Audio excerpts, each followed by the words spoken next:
नमस्कार फ्रेंड्स, ये LK study point में मैं लक्ष्मीकांत मिश्रा आप सभी का स्वागत करता हूं। आज मैं परसेंटेज का सेकंड पार्ट लेके आया हूं। अगर आपने फर्स्ट पार्ट नहीं देखा तो सबसे पहले आप जाके फर्स्ट पार्ट देखिए ताकि आपको सेकंड पार्ट अच्छे समझ में आए। तो चलिए हम चलते हैं सवाल की ओर। If the length of a rectangle is increased by 30% and the width is decreased by 20%, then the area is increased by। Friend सवाल कर रहा है कि यदि किसी आयत की लंबाई को 30% बढ़ा दिया जाता है तथा चौड़ाई को 20% घटा दिया जाता है तो उसके क्षेत्रफल में कितने प्रतिशत की वृद्धि होगी। फ्रेंड्स, इस सवाल को करने के दो मेथड हैं, एक फ्रैक्शन मेथड और एक नेट परसेंट का मेथड। हम इस सवाल को दोनों दोनों मेथड से करके देखते हैं।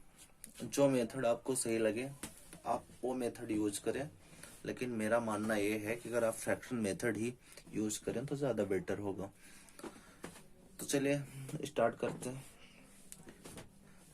देखिए, सवाल में कह रहा है कि length of a rectangle is increased by 30%। तो सबसे पहले हम परसेंट को फ्रैक्शन कन्वर्ट कर लेते हैं। तो 30% की फ्रैक्शन वैल्यू 30% की फ्रैक्शन वैल्यू क्या हो जाएगी, 3/10। 30/100 इक्वल टू 3/10। अब विड्थ इज डिक्रीज्ड बाई 20%। तो 20% को फ्रैक्शन में कन्वर्ट कर लेते हैं। 20/100 इक्वल टू 1/5।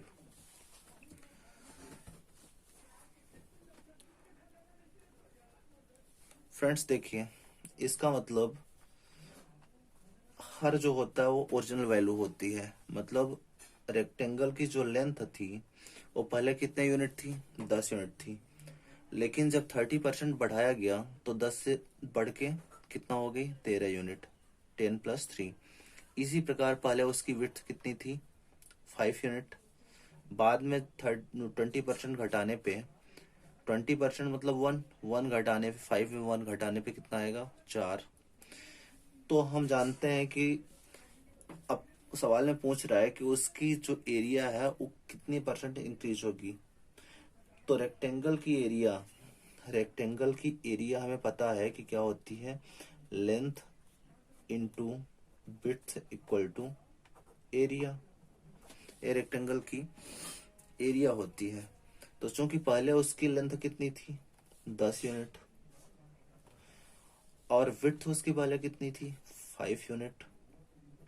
तो रेक्टेंगल की पहले की एरिया कितनी होगी, 10×5=50। इसी प्रकार बाद में 30% लेंथ बढ़ाने पे उसकी लेंथ कितनी होगी, 10+3 13, 13 यूनिट। और 20% घटाने में 5 में 1 माइनस हो जाएगा तो कितना हो जाएगा, 4। तो एरिया कितनी हो गई, 52। तो फ्रेंड्स देखिए, एरिया में कितने की वृद्धि हुई, 2 की। किस पे, 50 पे। तो फ्रेंड्स पूछ रहा है कि उसके क्षेत्रफल में कितने प्रतिशत की वृद्धि होगी। तो 2 की वृद्धि हुई किस पे, 50 पे। परसेंट में पूछ रहा है, 100 से मल्टीप्लाई करिए, परसेंट का साइन लगाइए, परसेंट इंक्रीज।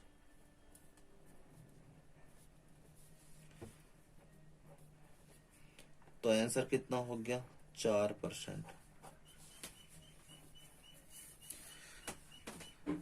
तो फ्रेंड्स, फ्रैक्शन मेथड सवाल सॉल्व हो गया। हम नेट परसेंट मेथड देखते हैं। सबसे पहले नेट परसेंट का फॉर्मूला देख लेते हैं। Net percent A+B+AB/100%। फ्रेंड्स अब देखिए, इंक्रीज के लिए प्लस साइन यूज किया जाता है और डिक्रीज के लिए माइनस साइन। चूंकि लेंथ 30% इंक्रीज की जा रही, तो अगर लेंथ को ए मान लें, तो लेंथ इंक्रीज की जा रही, तो ये क्या हो जाएगा, +30। और बी विड्थ मान लें, तो चूंकि विड्थ डिक्रीज की जा रही तो ये कितना हो जाएगा, कितने परसेंट, -20।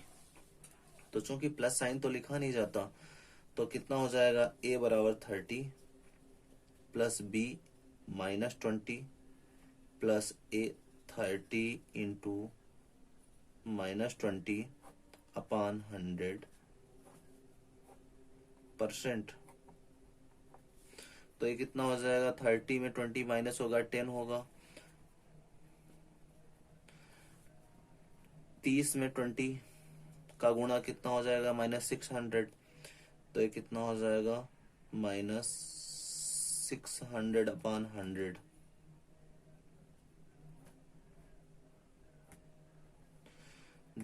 डबल जीरो से डबल जीरो कैंसिल हो गया, 10 में -6 माइनस होगा तो कितना आ जाएगा, 4%। तो फ्रेंड्स आपने देखा आंसर तो हमारा सेम आ गया। तो फ्रेंड्स आपको जो मेथड सही लगे आप उस मेथड से इस सवाल को सॉल्व करना। तो फ्रेंड्स आइए इस सवाल को देखते हैं। If the radius of a circle is diminished by 20% then its area is diminished by how much. Friends सवाल कर रहा है कि यदि किसी वृत्त की त्रिज्या को 20% घटा दिया जाता है तो उसके क्षेत्रफल में कितने प्रतिशत की कमी हो जाती है। तो फ्रेंड्स इसको हम फ्रैक्शन मेथड से करेंगे, आप नेट परसेंट से भी कर सकते हैं, वही फार्मूला यूज करके a plus b plus a b by 100। तो चलिए हम सबसे पहले चूंकि उसकी त्रिज्या को उसके रेडियस को 20% घटाया जा रहा है तो 20% को फ्रैक्शन में कन्वर्ट कर लेते हैं। तो 20% को फ्रैक्शन में कन्वर्ट करेंगे तो कितना हो जाएगा, 1/5 20/100 इक्वल टू 1/5। 20% की फ्रैक्शन वैल्यू 1/5 होगी।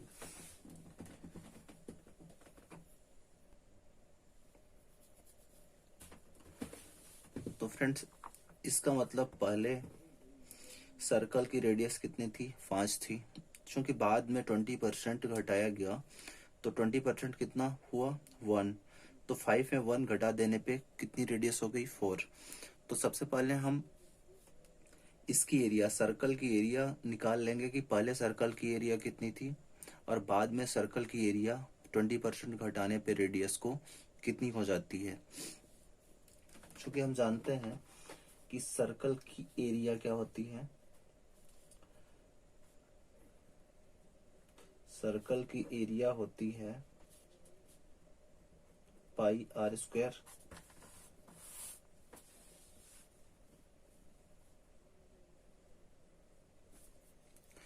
तो फ्रेंड सर्कल की एरिया होती है πr²। तो पाई हम यहाँ पे लिख भी सकते हैं, नहीं भी लिख सकते, क्योंकि आगे चल के पाई कट ही जाना है। तो चलिए यहाँ पे पाई को ले लेते हैं। तो देखिए पाई पहले उसकी रेडियस कितनी थी, 5, तो उसकी एरिया कितनी थी, 25 पाई। लेकिन बाद में उसके रेडियस को 20% घटाने पे उसकी रेडियस कितनी हो जाती है, 5 से 4 यूनिट। तो बाद में उसकी एरिया क्या हो जाएगी, पाई इंटू 4 इक्वल टू 16 पाई। अब देखिए फ्रेंड्स सर्कल की रेडियस को 20% घटाने पे उसकी एरिया में कितने की कमी हो जाती है, 25 से कितनी हो जाती है, 16 पाई। तो कितने की कमी होती है, 9 पाई की। 9 पाई की कमी किस पे होती, 25 पाई पे।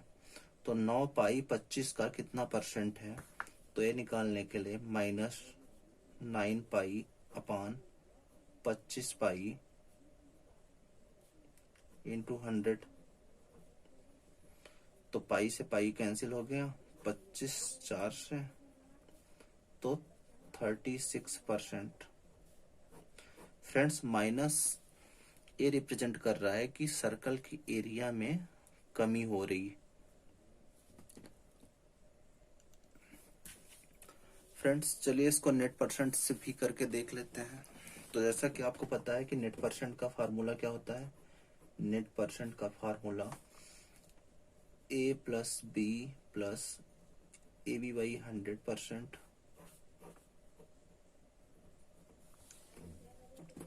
यहाँ चूंकि रेडियस को घटाया जा रहा है तो a के लिए भी माइनस साइन यूज होगा, -20। चूंकि फ्रेंड्स यहाँ पे सर्कल की एरिया क्या होती है आर स्क्वायर, तो नेट परसेंट का फार्मूला एक बार यूज होगा। यहीं पे मान लीजिए कि अगर आर क्यूब होता तो नेट परसेंट, एक बार नेट परसेंट निकालते उसके बाद भी नेट परसेंट एक बार फिर से निकालते। तो ए इक्वल टू -20, बी चाहे यहाँ पे बी रखिए या ए ही रखिए क्योंकि रेडियस ही दो बार लेना है, तो बी इक्वल टू -20, तो क्या हो जाएगा -20 प्लस -20 इंटू -20 अपॉन 100%। -20 कितना हो जाएगा -40, और -20 इंटू -20 400 100 से डिवाइड कर दीजिए 400 को, कितना हो जाएगा 4, तो कितना हो जाएगा +4%।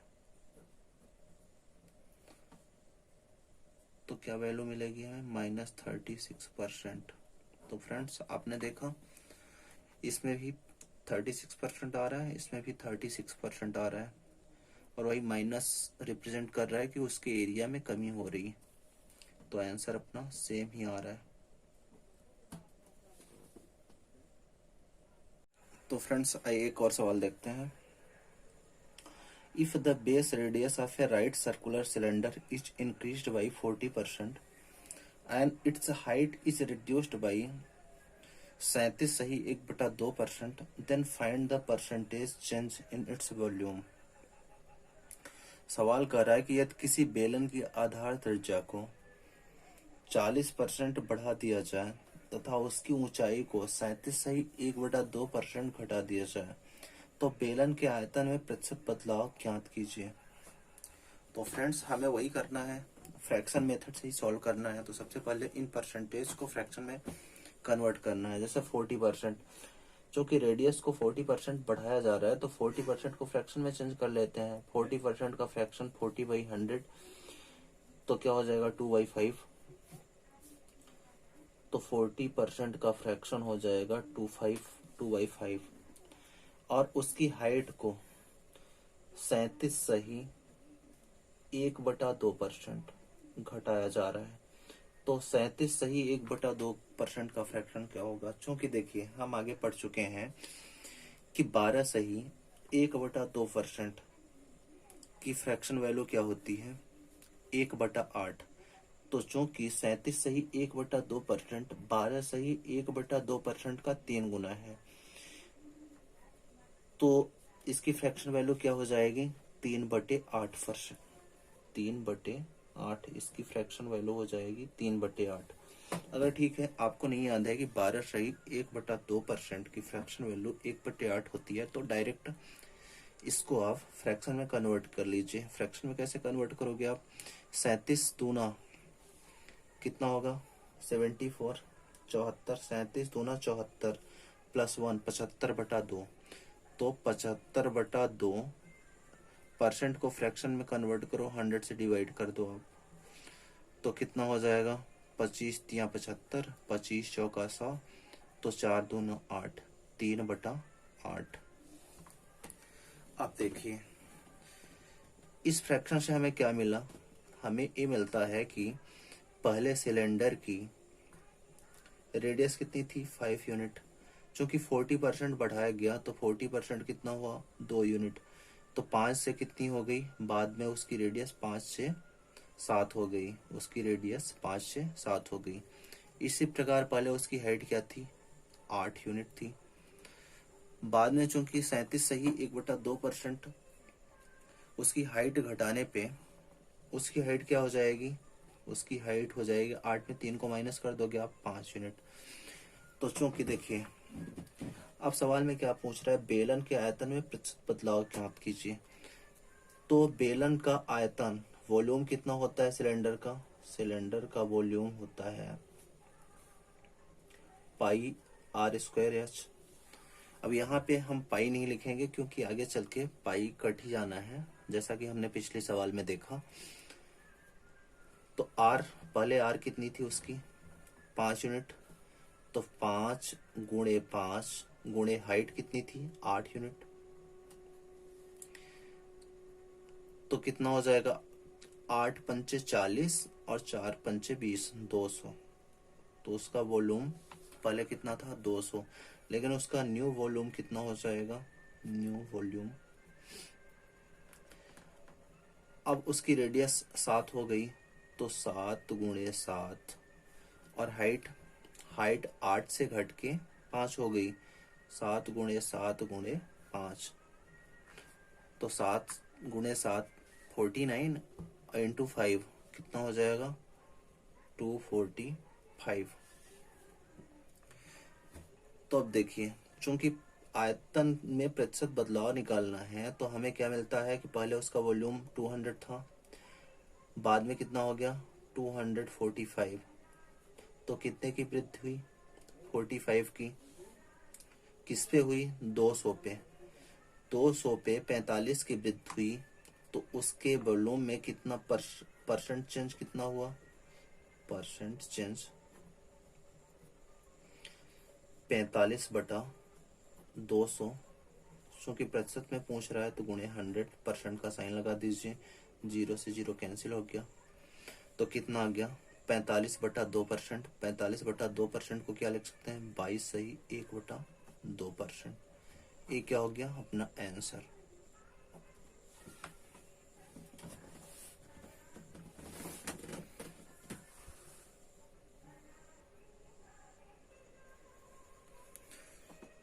फ्रेंड्स, आइए एक और सवाल की ओर चलते हैं, देखते हैं सवाल क्या बोल रहा है।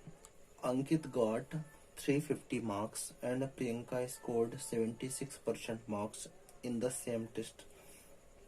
If Priyanka scored 296 marks more than Ankit, then what were the maximum marks of the test? सवाल कर रहा है कि किसी परीक्षा में अंकित को 350 अंक प्राप्त हुए तथा प्रियंका ने उसी परीक्षा में 76% अंक प्राप्त किया। यदि प्रियंका ने अंकित से 296 अंक अधिक प्राप्त किया तो उस परीक्षा का अधिकतम अंक क्या था। फ्रेंड्स, इस सवाल को हम दो मेथड्स, एक तो 100% मान के और एक फ्रैक्शन मेथड, दोनों से बहुत ही इजीली कर सकते हैं। तो चलिए हम दोनों से देख लेते हैं। सवाल कर रहा है कि चूंकि प्रियंका ने 76% मार्क्स प्राप्त किए और अंकित ने कितना मार्क्स प्राप्त किया, 350।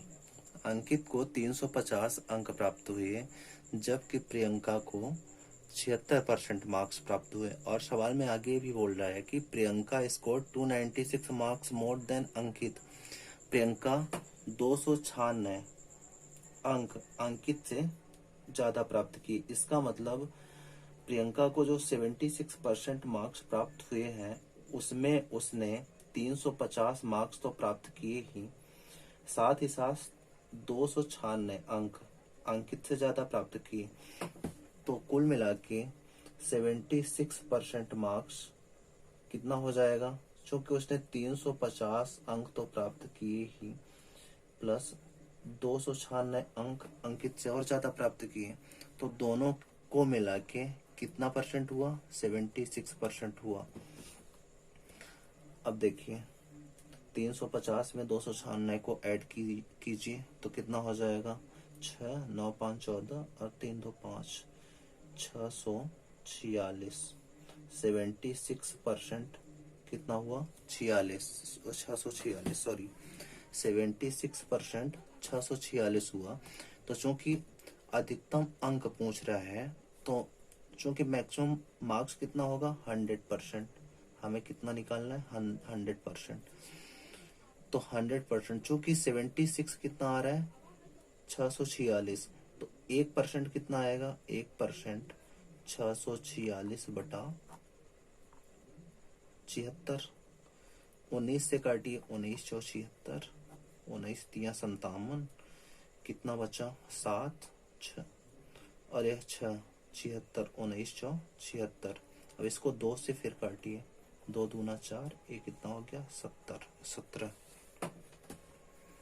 तो 1% की वैल्यू कितनी आ गई, 17/2। और हमें निकालना कितना है 100%। तो 100% कितना हो जाएगा, इसमें 100 का गुणा कर दीजिए। 100% इक्वल टू 17/2 गुणा 100। फ्रेंड्स एक बार फिर से देख लीजिए, चूंकि 76% मार्क्स बराबर 646, तो 1% की वैल्यू कितनी हो जाएगी? 646/76। तो 646 को 19 से काटिए, 19 चौ 76, 19 तिया 57 और 19 चौ 76, 34/4। 34/4 को फिर से 2 से काटिए तो 17/2। 1% की वैल्यू कितनी आ गई? 17/2। तो 100% की वैल्यू क्या आएगी? 17/2 गुणे 100। तो कितना हो जाएगा? 2 से 50, 17 पचे 85, 850। आंसर हो गया 850। इसी सवाल को फ्रैक्शन मेथड से सॉल्व करते हैं। देखिए 76% को फ्रैक्शन में कन्वर्ट कीजिए तो कितना हो जाएगा? 76/100। तो ये कितना हो जाएगा? 4 से काटिए, 4 एकम 4 नया 36 और ये 25। तो 76% की फ्रैक्शन वैल्यू क्या हो जाएगी? 19/25। इसका मतलब टोटल मार्क्स कितना है? क्योंकि जो हर होता है वो ओरिजिनल वैल्यू होती है, डिनोमिनेटर ओरिजिनल वैल्यू होती है।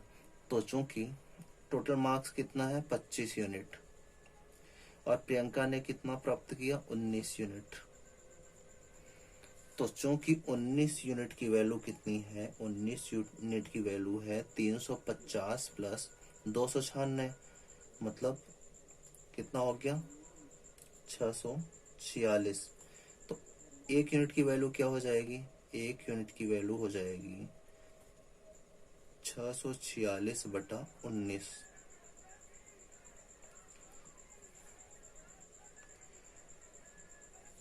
तो 25 यूनिट की वैल्यू हो जाएगी, 25 यूनिट की वैल्यू हो जाएगी 646/19 गुणे 25। 19 से काटिए, 19 तिया 57, 19 चौ 76। ये कितना हो गया? 34 गुणे 25। तो 34 में 25 का गुणा करने पे क्या आ जाएगा? 850। तो फ्रेंड्स आपने देखा आंसर सेम ही आ रहा है। आपको जो मेथड पसंद आए उस मेथड से आप इस सवाल को सॉल्व करिए। तो फ्रेंड्स आइए इस सवाल को देखते हैं सवाल क्या बोल रहा। A man saves a certain part of his income every month so that he can purchase a car in 1 year. By what percent he must increase his saving so that he can purchase the same car in 9 months.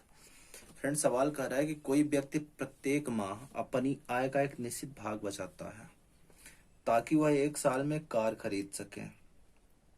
यदि वह व्यक्ति उसी car को 9 माह में खरीदना चाहे तो उससे अपनी बचत का कितना प्रतिशत बढ़ाना होगा। तो फ्रेंड्स जैसा कि आपको पता है कि इसमें आंसर किस में पूछ रहा है? कंपैरेटिव वैल्यू में।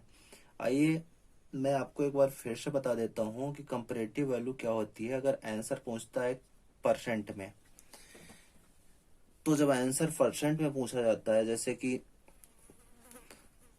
यह उसका कितना परसेंट होगा, वह इसका कितना परसेंट होगा, या उससे कितना परसेंट कम, या उससे कितना परसेंट ज्यादा, तो इस टाइप की वैल्यू को कंपैरेटिव वैल्यू बोला जाता है। तो इसमें आंसर पूछ रहा है कंपैरेटिव वैल्यू में, तो हम कार की कीमत कुछ भी मान लेते हैं। सबसे पहले सवाल को देखते हैं। तो सवाल कहता है कि पहले वह अपनी आय का एक निश्चित भाग बचाता है ताकि वह 12 महीने में कार खरीद सके। चलिए देखते हैं। पहले वह 12 महीने में कार खरीद सके, लेकिन अगर वह उसी कार को 9 महीने में खरीदना चाहे, 9 महीने में, तो वह उस बचत में कितना परसेंट इंक्रीज करे। तो देखिए अगर मैं कार की कीमत मान लूं, देखिए 12 और 9 का एलसीएम ले लें 36, ताकि दोनों से कट जाए, आप कीमत कुछ भी मान सकते हैं, लेकिन इस 36 मानने पे एलसीएम लेके 36, चूंकि दोनों से कटेगा तो सॉल्व करने में आसानी होगी। तो मान लेते हैं कि कार की कीमत 36 रुपीज। अब देखिए, अगर कार की कीमत 36 रुपए है और वह 12 महीने में कार खरीदना चाहता है, तो प्रत्येक माह उसे कितने की बचत करनी पड़ेगी? 3 रुपए की। 12 × 3 = 36। लेकिन अगर वह उसी कार को 9 माह में खरीदना चाहे, तो उसे प्रत्येक माह कितने की बचत करनी पड़ेगी? 4 रुपए की। 9×4 = 36। तो अब सवाल में पूछ रहा है कि उसे उसकी सेविंग का कितना परसेंट इंक्रीज करना पड़ेगा। तो पहले उसकी सेविंग क्या थी? 3 रुपए। बाद में उसकी सेविंग कितनी हो गई? 4 रुपए प्रति माह। तो 3 से 4 कितना ज्यादा है? 1 ज्यादा है। तो 1 3 का कितने परसेंट हुआ? तो देखिए, परसेंट इंक्रीज,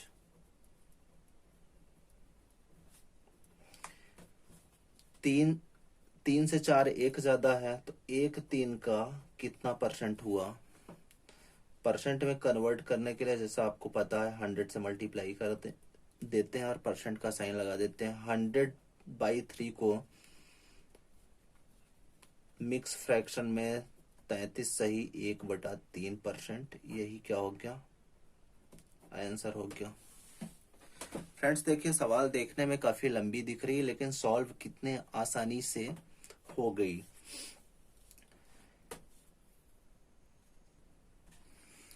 फ्रेंड्स, इस सवाल को करने का एक और मेथड है, तो चलिए उस मेथड को देख लेते हैं। देखिए, हम मान लेते हैं कि पहले वह प्रत्येक माह x रुपए बचाता है। तो जब एक माह में x रुपए बचाएगा, तो 12 माह में कितना बचाएगा? 12 × x। तो एक कार की कीमत हो गई x × 12। फिर जब वो 9 माह में खरीदना चाहता है, तो 5 रुपए सेव करने लगता है। तो y × 9, तो दोनों इक्वल हो जाएंगे, क्योंकि x से y ज्यादा बचाएगा, तभी तो 9 माह में कार खरीदेगा। तो अब देखिए, y/x करेंगे, इसको काट दीजिए। 3 × 3 = 9 और 3 × 4 = 12। तो y/x करेंगे तो क्या हो जाएगा? 4/3। अब देखिए फ्रेंड्स, 3 से 4 कितना ज्यादा है? 1 ज्यादा है। तो कितने कितने 3 पे कितने की वृद्धि हुई? 1 की वृद्धि हुई। तो 1 3 का कितना परसेंट है? 33 सही 1/3%। ये क्या हो गया? आंसर हो गया।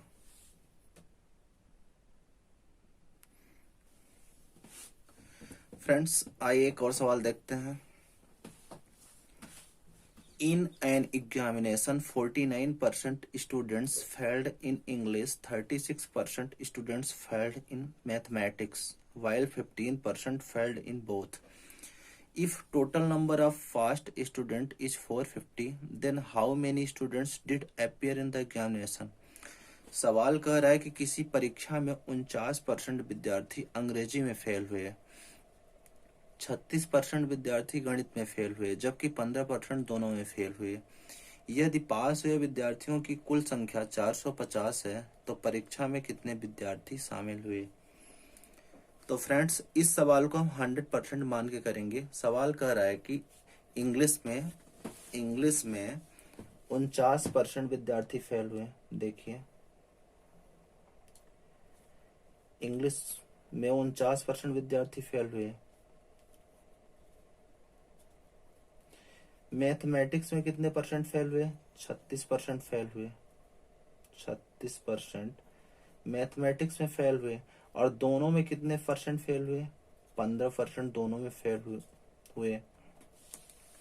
तो फ्रेंड्स देखिए, जो विद्यार्थी इंग्लिश में फेल हुआ और जो मैथमेटिक्स में फेल हुआ, जो विद्यार्थी दोनों में फेल हुआ, जब हम सिंगल सब्जेक्ट की बात करेंगे, इंग्लिश की बात करेंगे, तो केवल एक ही काउंट करेंगे, वो भी काउंट होगा। जो दोनों में फेल हुआ वो भी तो काउंट होगा जब इंग्लिश की बात करेंगे। तो ऐसे जब मैथमेटिक्स की बात करेंगे तो जो विद्यार्थी दोनों सब्जेक्ट में फेल हुआ, इंग्लिश में और मैथमेटिक्स में भी, तो केवल मैथमेटिक्स काउंट किया जाएगा। तो देखिए 49% इंग्लिश में और 36% मैथमेटिक्स में। लेकिन इन दोनों में वो विद्यार्थी भी शामिल हैं जो सब्जेक्ट दोनों सब्जेक्ट में फेल हुए। तो उन विद्यार्थियों की संख्या कितनी है? 15%। तो 15% घटा देंगे, तो 15% घटाने पे 49, 36, 85% और -15 कितना हो जाएगा? 70%। तो इसका मतलब ये हुआ कि जितने विद्यार्थी अपीयर हुए थे, परीक्षा में शामिल हुए थे, उनमें 70% विद्यार्थी फेल हुए थे। चाहे वो इंग्लिश में फेल हुए हों, चाहे मैथमेटिक्स में, या दोनों में, सभी मिला के 70% विद्यार्थी फेल हो गए। तो बचे कितने? अगर 100% मान के करता हूं मैं इस सवाल को, तो 100% में 70% फेल हो गए, तो बचे कितने परसेंट? 30%। तो इसका मतलब 30% विद्यार्थी पास हुए। तो ये बोल रहा है कि पास, सवाल में कह रहा है कि यदि पास हुए विद्यार्थियों की कुल संख्या 450 है, तो परीक्षा में कितने विद्यार्थी शामिल हुए? तो इसका मतलब 30% विद्यार्थी पास हुए। तो 30% विद्यार्थियों की संख्या कितनी है? 450। तो सवाल में हमसे पूछ रहा है कि 100% पूछ रहा है। 100% मतलब टोटल विद्यार्थी। तो 1% विद्यार्थी कितने होंगे? 30 से भाग दे देंगे तो 1% निकल आएगा। और 100% निकालना है तो 100%, चूंकि सवाल में 100% पूछ रहा है, तो 450/30 गुणे 100। 0 से 0, 3 से 15, तो टोटल कितना हो जाएगा? 1500 स्टूडेंट्स। तो फ्रेंड्स आंसर हमारा कितना आ गया? 1500 स्टूडेंट। फ्रेंड्स आइए हम एक और सवाल की ओर चलते हैं, देखते हैं सवाल क्या बोल रहा। A man multiplied a number by 7/4 in instead of 3/5, find the percentage change in revenue. Friend सवाल कर रहा है, कोई व्यक्ति किसी संख्या में 3/5 की जगह 7/4 से गुणा कर देता है, तो प्राप्त संख्या में कितने प्रतिशत का बदलाव आ जाता है? तो फ्रेंड्स इसमें देखिए सवाल में पूछ क्या रहा है, कितने प्रतिशत का बदलाव आ जाता है, मतलब कंपैरेटिव वैल्यू पूछा जा रहा है। तो देखिए कंपैरेटिव वैल्यू में हम वो संख्या कुछ भी ले सकते हैं, लेकिन कुछ भी लेने का मतलब देखिए 7/4 से गुणा करता है किसकी जगह? 3/5 की जगह। तो अगर हम वह संख्या मान ले 5 और 4, ऐसी संख्या मान ले जो 5 और 4 दोनों से कट जाए, वह संख्या कौन सी होगी? 5 और 4 का एलसीएम, जो कि लिस्ट कॉमन छोटी छोटी संख्या हो जाएगी। तो हम 5 और 4 का एलसीएम ले लें और वही संख्या मान लें कि उसी संख्या में 3/5 की जगह 7/4 का गुणा कर देता है। तो चलिए ठीक है, 4 और 5 का एलसीएम कितना हो जाएगा? 20। तो वह 3/5 की जगह 7/4 का गुणा मान लेते हैं 20 में कर देता है। तो कितना प्राप्त होता है? 4 पंचे 20, 35। किसकी जगह? 3/5। और अगर 3/5 का गुणा 20 में किया जाता है तो कितना प्राप्त होता है? 12। तो देखिए एक्चुअल में हमें आंसर कितना प्राप्त होना चाहिए था? 12, लेकिन प्राप्त कितना हुआ? 35। तो कितना कितना अधिक प्राप्त हुआ? 12 से 35 कितना अधिक है? 23। तो 12 का 23 कितना प्रतिशत है?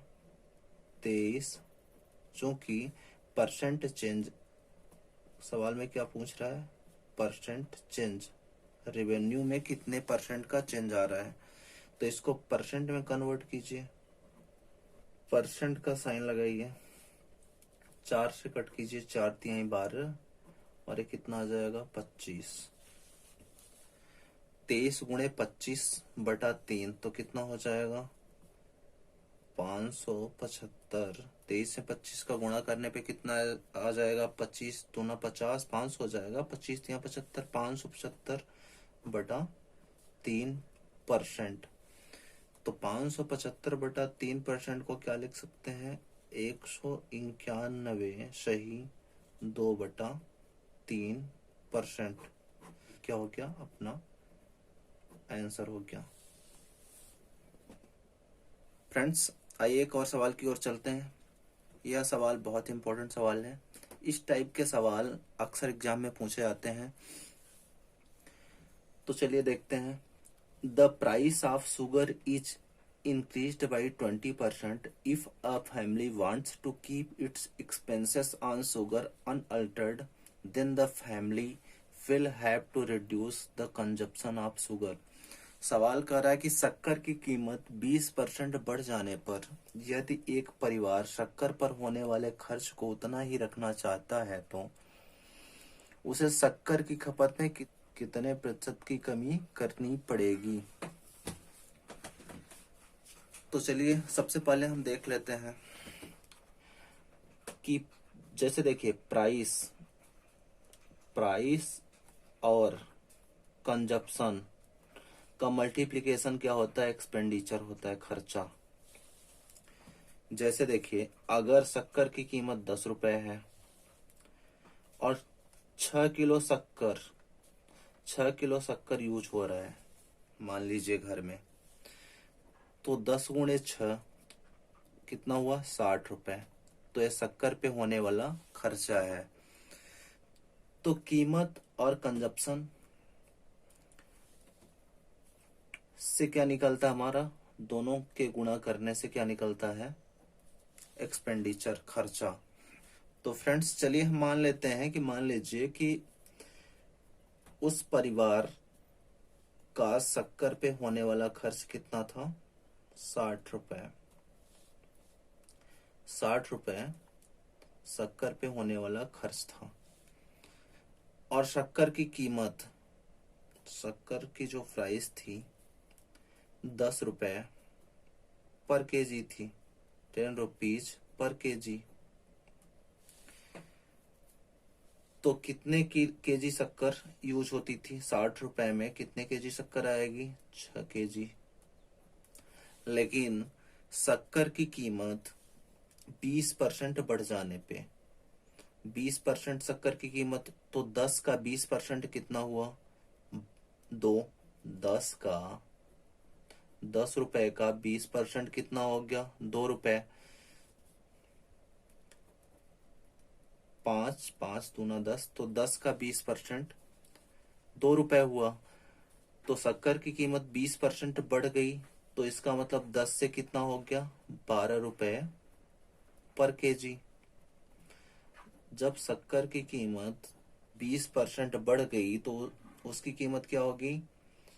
10 रुपए पर केजी से 12 रुपए पर केजी। तो पहले 60 रुपए में कितने किलो शक्कर आती थी? 6 किलो। अब 60 रुपए में कितने किलो शक्कर आएगी? 12 पंचे 60, 5 किलो।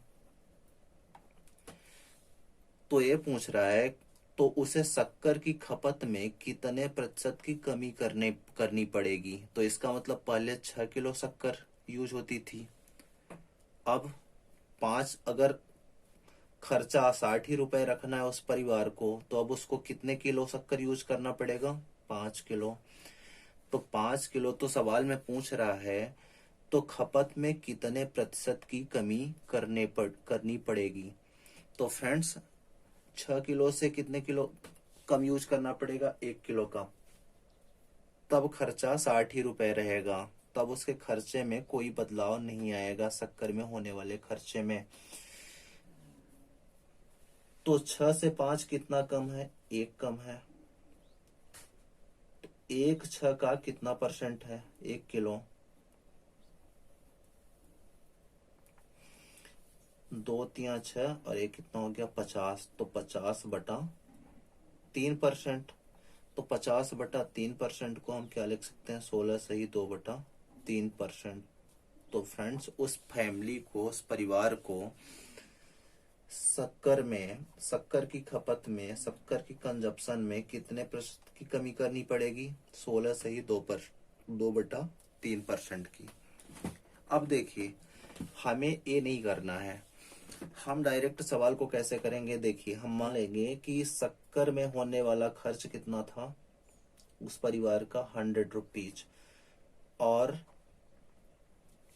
डायरेक्ट हम खर्चे से ही निकाल लेंगे, क्योंकि कंजप्शन और खर्चे का रेशियो लगभग सेम ही आता है। लगभग क्या, एकदम सेम ही आता है, आंसर वही आना है। तो देखिए, 100 से चूंकि 20% कीमत बढ़ी, तो 20% तो कितना हो जाएगा? 120 हो जाएगा। क्योंकि उस परिवार का खर्चा 100 रुपए था, तो 20% शक्कर की कीमत बढ़ी। तो अगर वह उतना ही शक्कर खरीदेगा, वह परिवार जितना कि पहले यूज करता था, तो 100 से कितना देना पड़ेगा शक्कर पे उसको? 120 रुपए।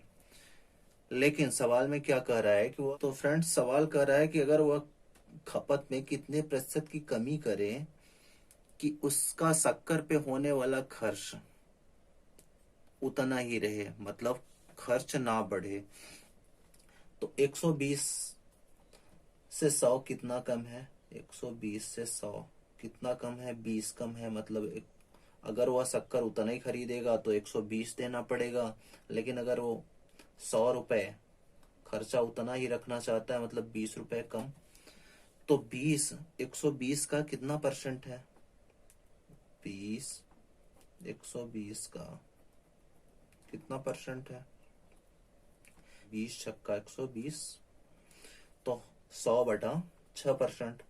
100/6% 50/3%। अब 50/3% को 16 से ही 2/3% लिख सकते हैं।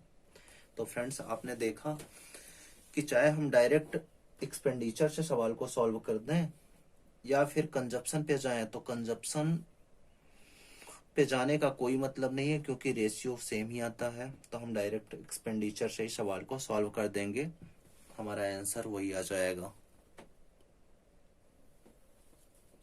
फ्रेंड्स आइए एक और सवाल की ओर चलते हैं, देखते हैं सवाल क्या बोल रहा। The price of oil is increased by 16 सही 2/3% and the consumption of a family is decreased by 20%. Find the percent change in his expenditure. Friend सवाल कर रहा है कि तेल की कीमत 16 सही 2/3% बढ़ जाने पर एक परिवार में उसकी खपत 20% घट जाती है, तो उसके खर्चे में होने वाला प्रतिशत बदलाव ज्ञात कीजिए। फ्रेंड्स सवाल में जैसा कि आप देख रहे हैं कि इसमें भी कंपैरेटिव वैल्यू पूछ रहा है, क्योंकि परसेंट चेंज पूछ रहा है।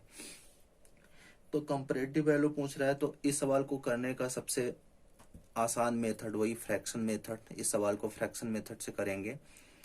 और जैसा कि हम जानते हैं कि प्राइस और कंजप्शन दोनों का मल्टीप्लिकेशन क्या होता है? एक्सपेंडिचर होता है। जैसे कि एक बार मैं फिर से बता दूं, जैसे कि मान लीजिए कि अगर 10 रुपए किलो या 10 रुपए लीटर, सॉरी 10 रुपए लीटर अगर ऑयल है, ठीक है, और फैमिली में कितना कंजप्शन हो रहा है? 5 लीटर। तो 10 × 5 तो कितना हो गया एक्सपेंडिचर? 50 रुपए। तो चलिए हम इस सवाल को फ्रैक्शन मेथड से बहुत ही आसानी से करते हैं। इस सवाल को करने के लिए सबसे पहले हम क्या करेंगे?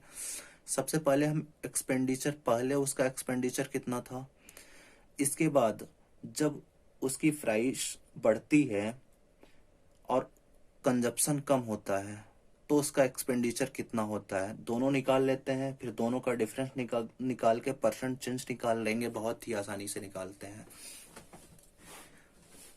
तो फ्रेंड्स देखिए, सबसे पहले हम 16 सही 2/3%, इसको फ्रैक्शन में कन्वर्ट कर देते हैं। 16 16 सही 2/3% की फ्रैक्शन वैल्यू क्या होगी? जैसा कि आपको पता है 1/6 अगर नहीं आता तो 16×3=48, तो 50% को हटाइए 1/100 करिए तो 50 तो 100 कितना हो जाएगा? वैसे भी 1/6 हो जाएगा। 20% की फ्रैक्शन वैल्यू, 20% की फ्रैक्शन वैल्यू क्या हो जाएगी? 1/5। तो फ्रेंड्स देखिए,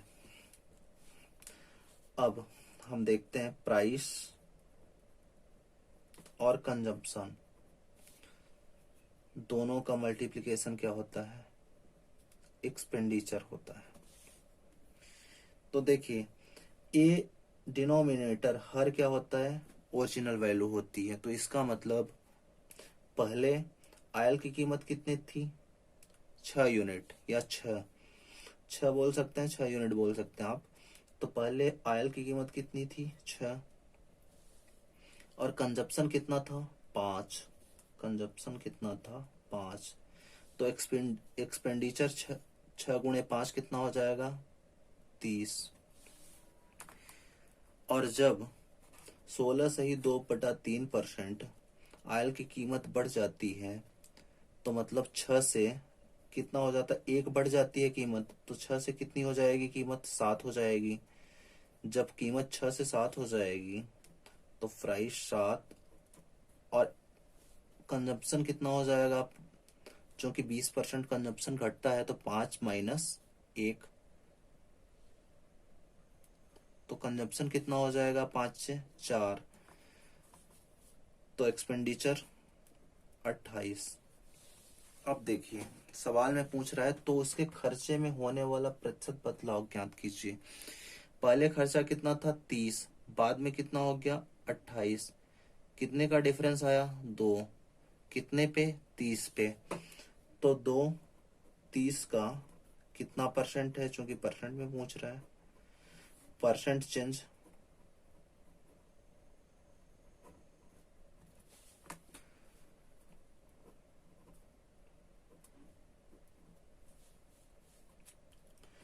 बीस बटा 3%। इसको क्या लिख सकते हैं? 6 सही 2/3%। फ्रेंड्स, ये हमारा आंसर हो गया।